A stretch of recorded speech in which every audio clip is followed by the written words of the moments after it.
Hi, Leslie. It's Steve Cook. We're trying a different phone.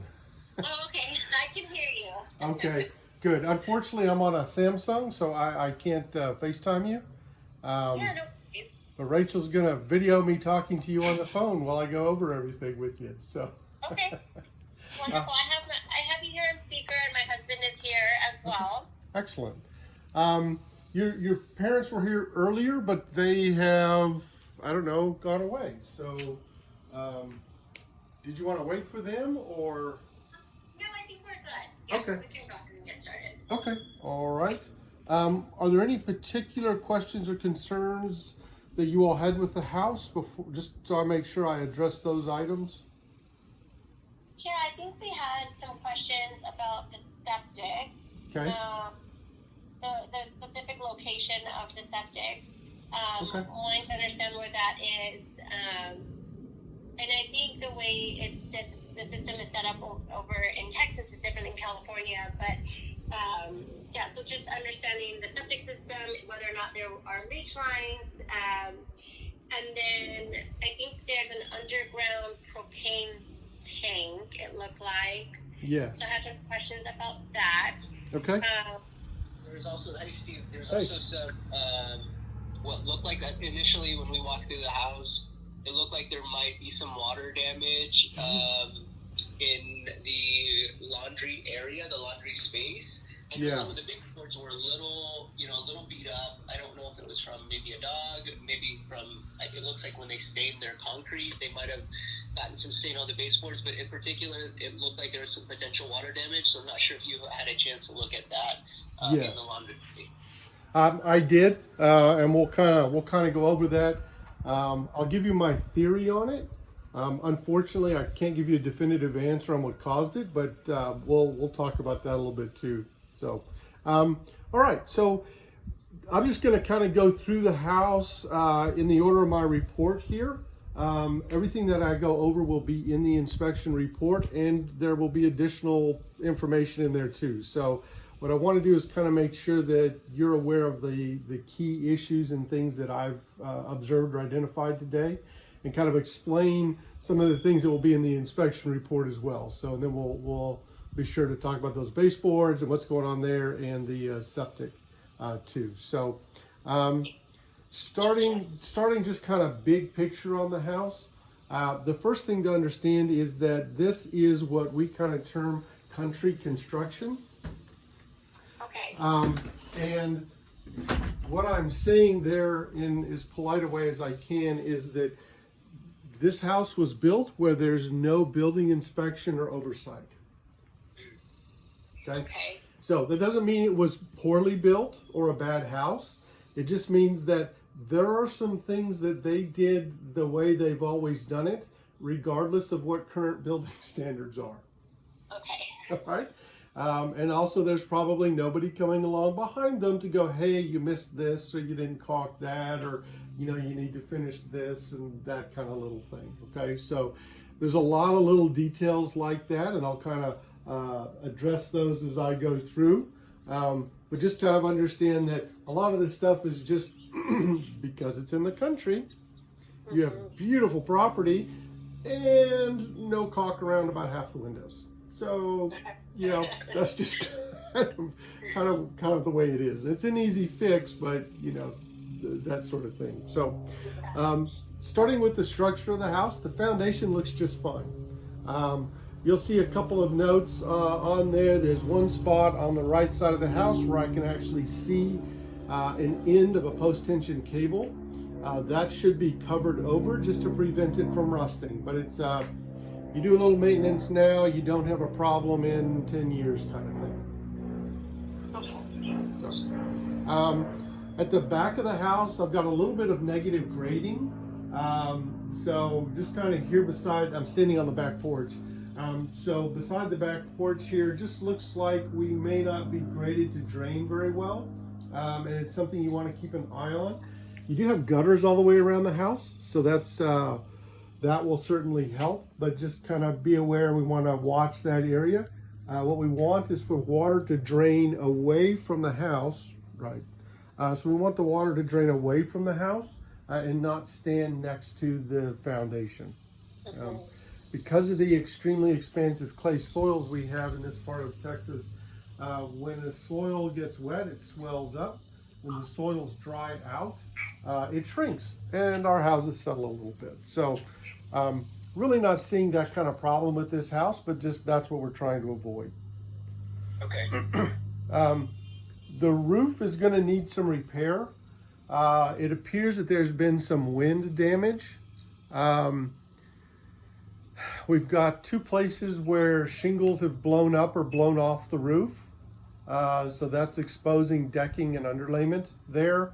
We're missing some of the flashing that goes along the very edge of the roof. And then just some of the flashing they just didn't finish installing. So it's present, but it wasn't kind of nailed down in place. So there's some details and things like that need to be cleaned up. But definitely need to get those missing shingles and things taken care of to prevent a leak. We don't want to have an issue there. The roof, the interior of the attic space, it's a foamed attic, which means that the underside of the attic and possibly the walls, because the section of wall that I can see is foamed as well. So it may be an entirely foam encapsulated home. I can't verify all of that. But the issue with in the attic is I can't tell if there have been roof leaks because the foam covers the decking, right? So that's why we want to get that stuff repaired on the roof as quickly as possible. Okay. So then let's see. Also in the attic, so we've got little stuff. There's like a trim piece missing around one of the attic access hatches. When they put the attic stairs up in the hallway, they use screws. They're supposed to use nails. Just some little stuff like that. I did find that there seems to be excess humidity in the attic, and I think this may be because of the heating and air conditioning system. So because it's a sealed attic space, we don't want anything that's going to be contributing to excess moisture or humidity in the attic. And there are some issues with both the heating and the cooling system that may be adding humidity to that space. It's causing some rust on the cabinets, and it's just noticeably humid in the attic. It's only about 100 degrees here this afternoon, so it's not that it's not humid outside as well, but I can just feel a difference when I go in the attic. It just, oh wow, it's just clammy up there. So, and that, like I said, that's probably having to do with the heating and air conditioning system. On the walls, like I said, on the exterior, we've got some trim things around the outside, around windows and doors, where they're all installed just fine. They just didn't caulk the top of the windows at the front and back, and they didn't caulk the door frame trim. So where the door frame connects to the wall, they just never bothered to caulk it. Yeah. Yeah. So Rachel's getting you a video of that. So it's bead of caulk kind of thing. It's not a huge thing. Little details, painting the bottom of the trim around the garage door. That just helps to keep that from rotting and that kind of thing. There's also a couple of places at the back where there are wall penetrations that need to be sealed. So where your gas line goes into the house, that's not sealed, so there's a gap there. There's a plumbing clean out back there that needs to be sealed. So it's caulking. Nobody bothered to check the guy who was doing the caulking on the exterior of the house and the final trim paint. And when it got to be 5 o'clock, that was it. They're gone. So they just didn't finish up those things. I did note at the back of the house there appears to be some algae growth on the siding. And part of this, I believe, is because of the way the house is, the orientation of the house. The sun never hits kind of the back corner of the house. and so it's just got a little bit of water, a little bit of algae on it. Not to be mistaken for like some kind of terrible mold or something like that. Just sort of be aware it needs to be cleaned off. And although this is a cementatious board siding, it does need to be painted, and that paint needs to be maintained. So it's painted now, but it is something you have to do every, I don't know, 8 to 10 years, something like that. So this is wood board, not a hardy board?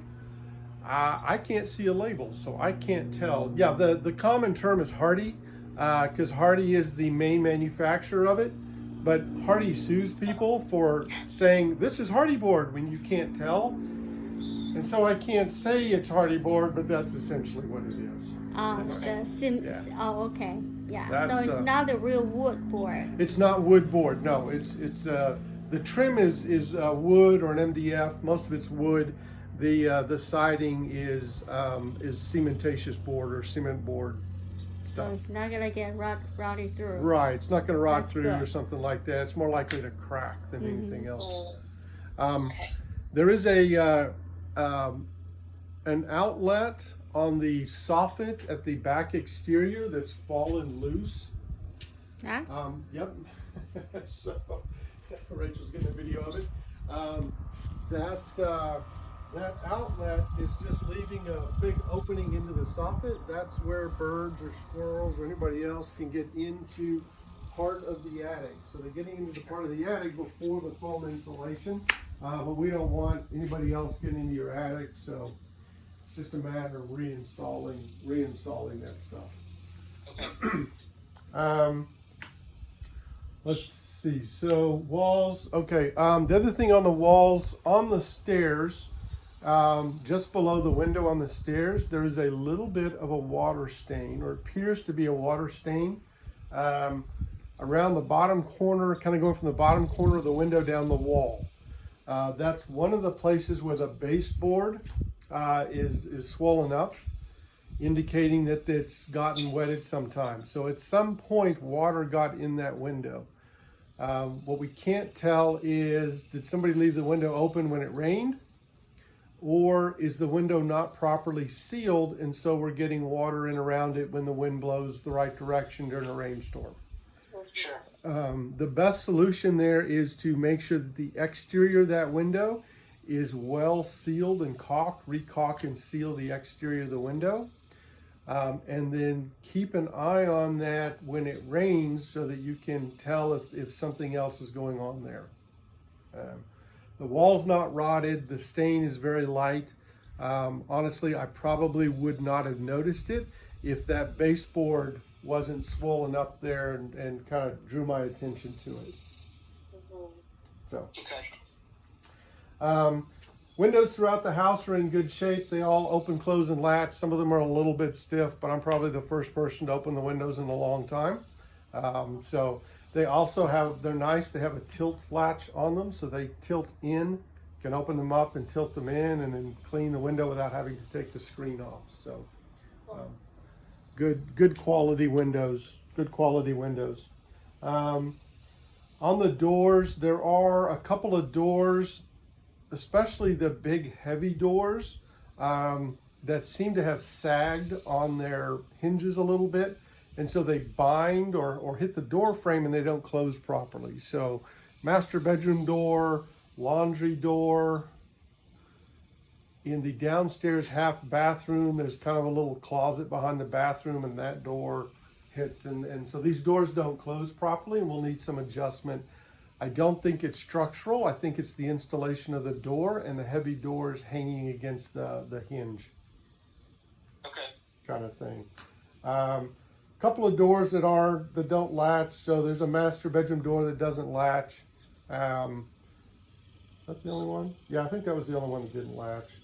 And then just some other notes. The door from the house to the garage under current building standards should be self-closing. It's not at this point, so it's a type of hinge that makes sure that door closes on its own.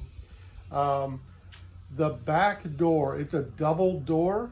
On the keeper side of the door, the bottom drop bolt latch I could not get to open. I was afraid I was going to break the latch, the lever, if I put any more pressure on it.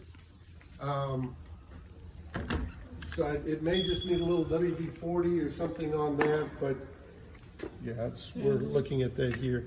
So it comes up, but it doesn't, I can't get it to open. So little adjustment on that door. Front door, we got a little bit of light gap at the front door, just a little adjustment on the weather strip. You want to come in?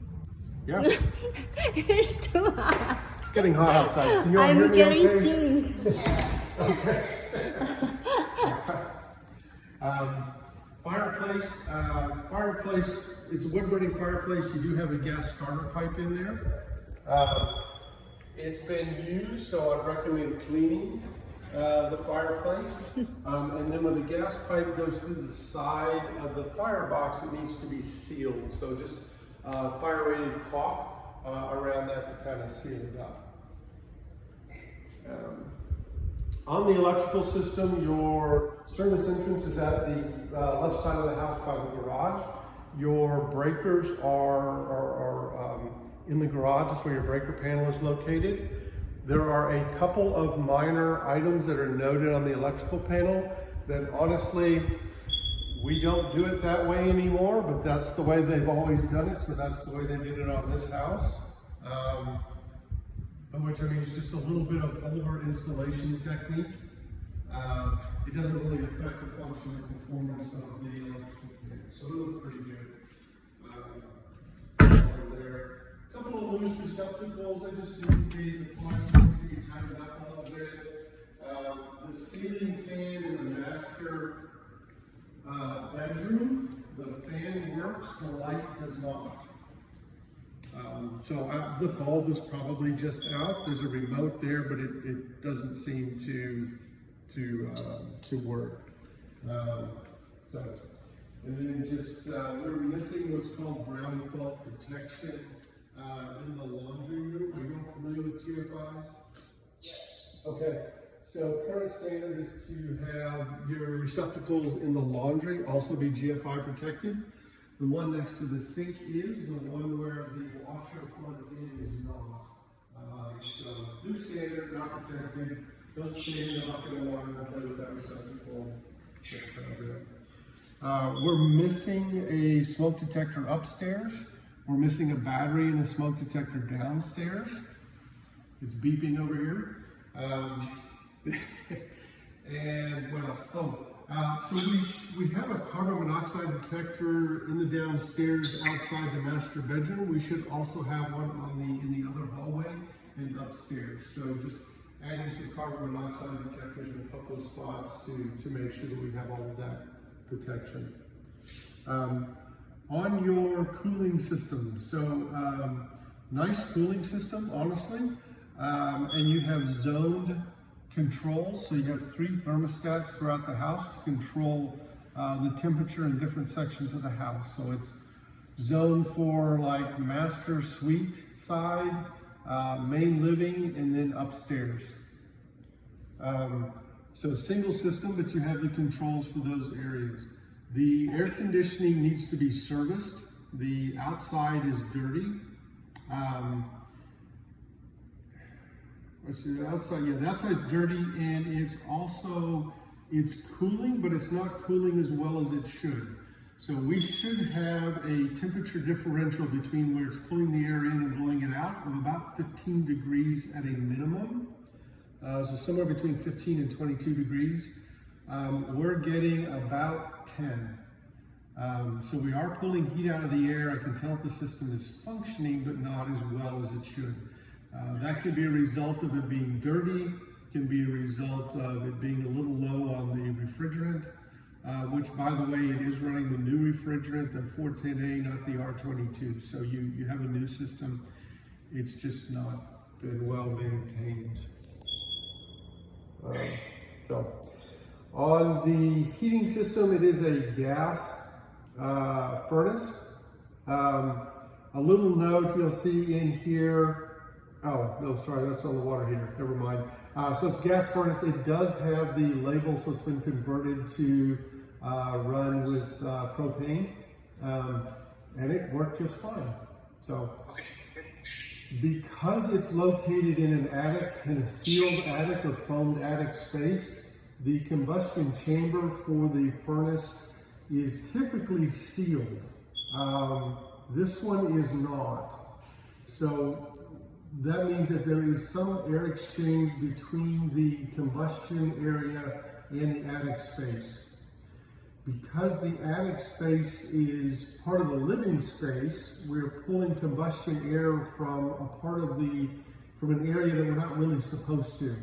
The other thing, and the thing that I think is probably more relevant actually, is that I think that may be part of the reason why we have excess humidity in the attic. Okay. So what I recommend is having somebody further evaluate that furnace and make sure that that can be addressed so that you're not creating that humidity problem in the attic. So the furnace is probably part of it. The second part is the air conditioning system. If it's not serviced and it's not running well, then it will create additional humidity. At the secondary clean out in the attic, at the clean out on the secondary drain in the attic, we're losing air pressure. So that means it is blowing some air from the air conditioning into the attic space, which may also be contributing to the humidity up there. So all of that's to say, the heating and air conditioning needs to be evaluated by someone who's familiar with sealed foamed attic space, so that they can service and address those issues to help bring the humidity down.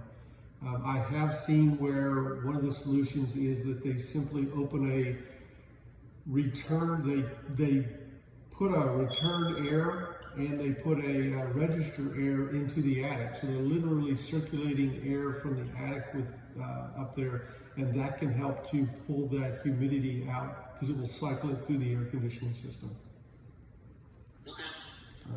So that's probably more than anybody wants to know about that, but it just kind of needs to be looked at and taken care of. Let's see, on the plumbing system, so you have a tankless water heater. It's located on the left exterior of the house.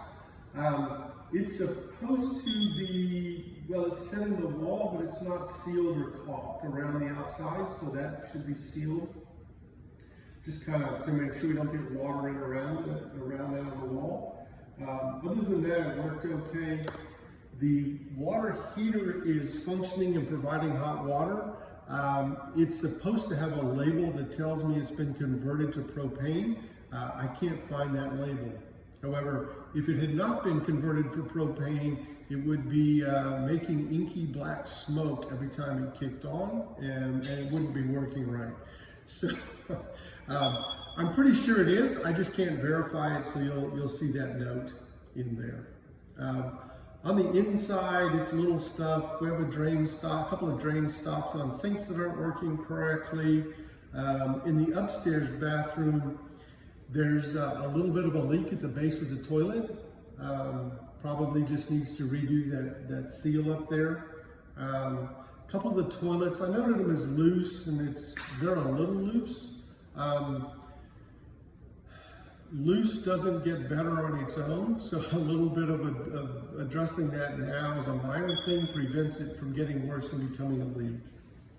So a little bit of caulking around some showers, but pretty minor stuff there.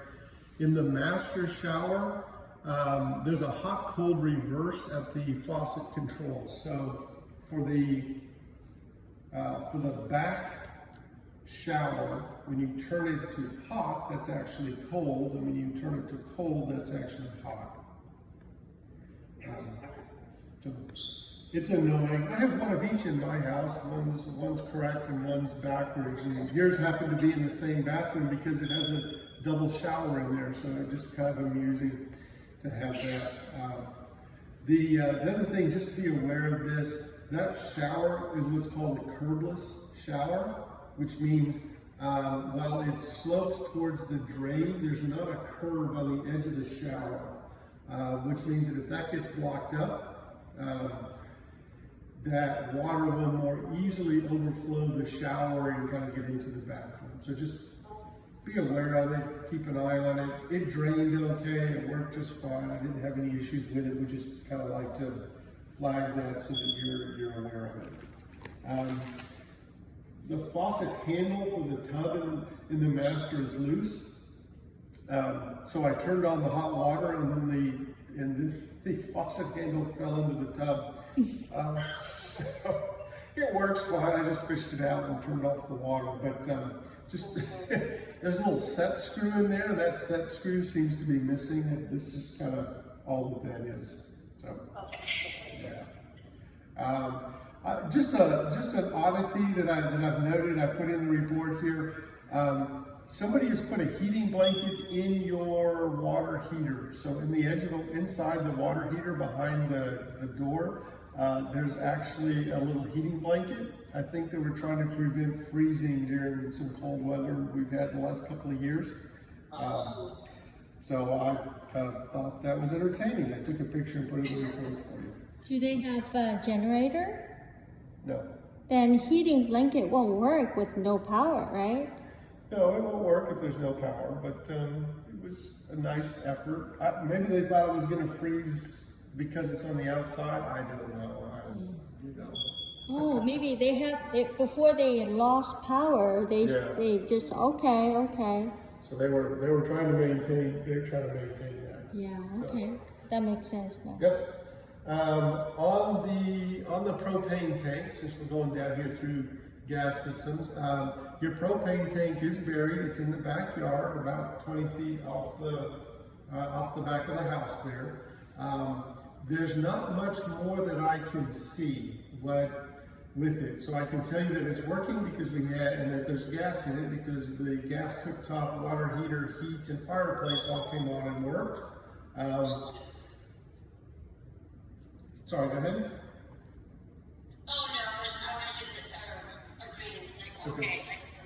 Yeah. So, what you'll have to check and see, now it does not appear that it's metered. So there's different ways that you can get the propane for those. Either you buy it and you buy a whole tank full at the beginning of the season or twice a year or something. And then you just kind of use it until it runs out and you call them and go, hey, I need another tank full of gas, and you pay for it all at once. Some places you can actually get metered use. So basically they look and see how much you're using each month, and that's what they bill you for, and then when it gets low they come and fill it up again and you use it on a metered system. All right? It saves you having a sudden, in the middle of winter, right before Christmas, $600 gas bill, because you gotta have gas and it comes down to Christmas or gas, and so they're trying to avoid situations like that. I don't know what's available here. It would be up to your service provider, but it would be a question to ask. Okay, thank you. Let's see, so yeah, gas, not a lot of information about that, I'm afraid. On the appliances, gas cooktop works just fine, gas oven works fine as well, dishwasher ran through a normal cycle. You do have a garbage disposal on the system, which works just fine, and the microwave heated a cup of water. So all of those systems and components are working okay. There is a drip at the kitchen sink. I've not been able to get the drip to stop, so it's continuing. And the recommendation is to not have a garbage disposal on the septic system. So with the septic system, what that's doing is putting additional undigested solids into the septic system, and it's harder for the system to break that down. It just means that you'll have to have it pumped more often. So your septic system is what's called an aerobic septic. Which means that, so there's two basic types of septic systems. One is anaerobic, that's the old traditional septic system. It's all underground, nobody ever sees anything. There's a leach field out there. The water just drains out passively through that leach field.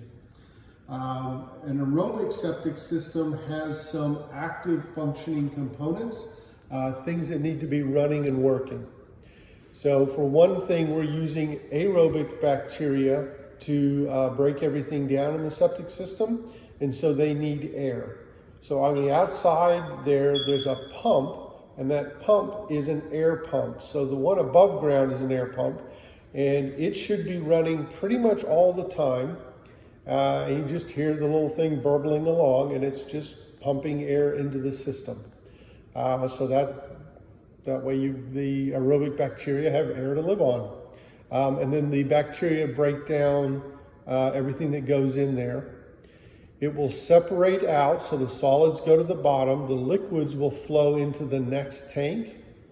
As that next tank fills up, there are 2 float valves in that tank. The bottom one is for water, so as that fills up, and it's just water at this point, as it fills up, periodically then the pump will kick on, that float will go high enough, and it will kick on the pump. The pump then pumps the water out to what look like irrigation heads. And so it sprays that out, sprays the water out onto the ground, and then as the water seeps down through the soil, that's the final part of the processing. So the bacteria break everything down, separates out. It's been processed. If the kids or the dogs get into the water that's sprayed out there, it shouldn't hurt them. You're not supposed to spray that water onto fruit trees or vegetable gardens because if the system does not function properly, then you can get nasty out onto your vegetables and things. So as long as the system is working properly, there's not an issue with it. Okay. Your system has 2 main issues that I've identified. One is that the air pump is not running. So there's a timer in there in the control box. The breaker appears to be on. Everything appears to be there, except that ants like the electricity that's run to those little things. And so this air pump is about half buried in dirt where there were ants. Somebody treated the ants, so they're not there. Now we just have dirt that's 3/4 covering the air pump. But the air pump's not working, and it needs to be working for the system to operate correctly.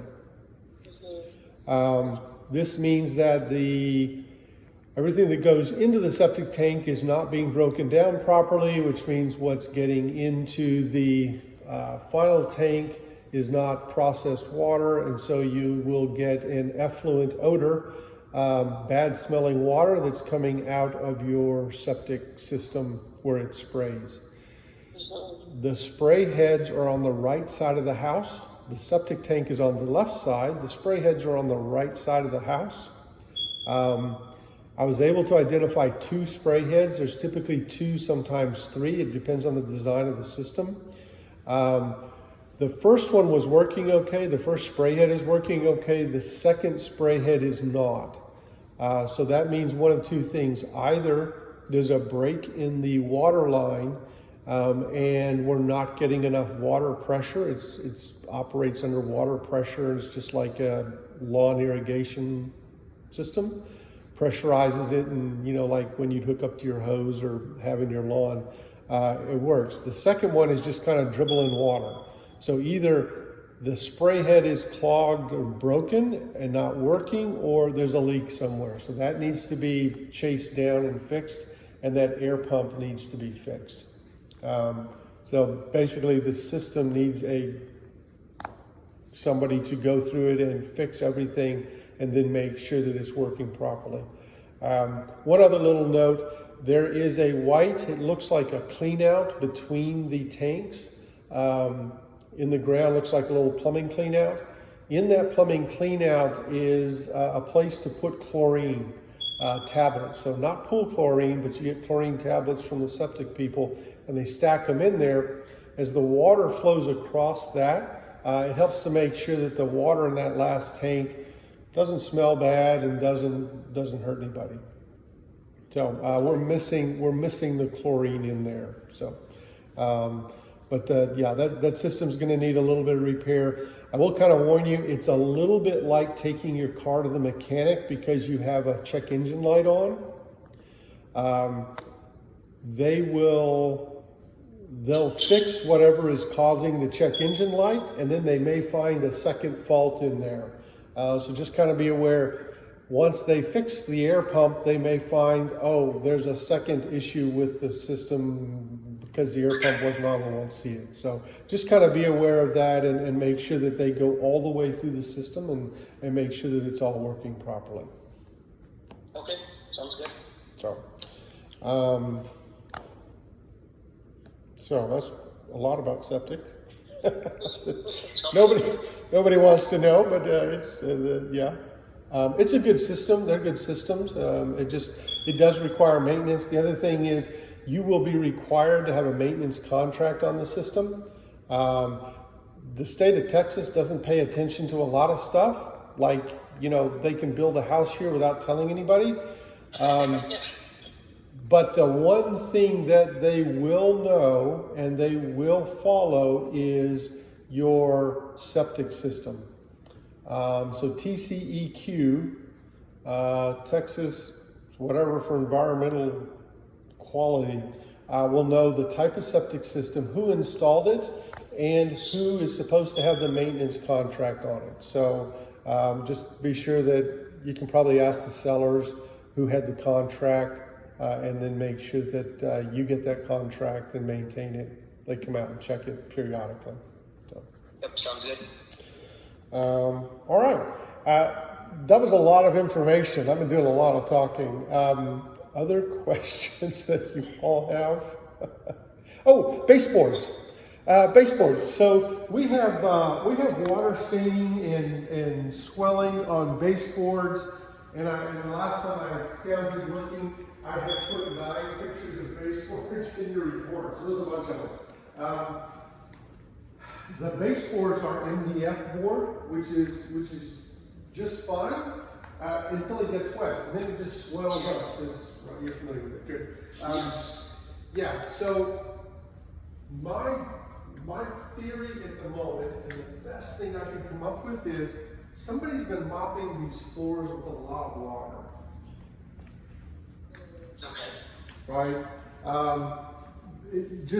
If you're mopping the floors, because in the dining room, the paint's peeling off the baseboard, and the baseboard is swelling up. In the living room, in the entry, we've got all this swollen up baseboard and all of that stuff.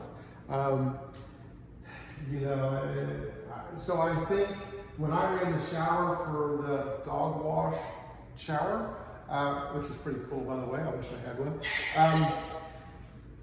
That water pressure is pretty high at that shower and it's sprayed out. So I had to go get a towel and mop up the floor. So I'm pretty sure that's what's going on in there. But unless they manage to flood the house, which it's possible, but I'm not seeing other indications of it. My best bet is they've been using a lot of water to mop the floors, and that's why the bottom of the baseboards are swelling up. They didn't realize you shouldn't. It's really scattered. Yeah, it's not like focusing certain area. It's stained concrete floor. So what do? You get a bucket of soapy water and you just splash it on the floor and go to clean it. It's great stuff, get muddy, the dogs and kids, whatever, running in and out, and you just mop it up. Except that it does this to the baseboards. So, the only place that I think that might be something else is on the stairs where it's below the window. I'm thinking that we got water in around that window at some point, and that's what caused that. Is that the one? Yeah. So we're going to put this in the video for you. We record it for evidence. There we go. So if you look, you can see water stain runs right down here, and then that's where that's all swollen up. I hope you can see that. There are also pictures in the report. It's a so, little, yeah, you can see a little line with the camera. yeah, Yeah. Okay. just a little bit there. So if they seal, it's gonna be from the outside, right? Yeah, they would seal around the outside.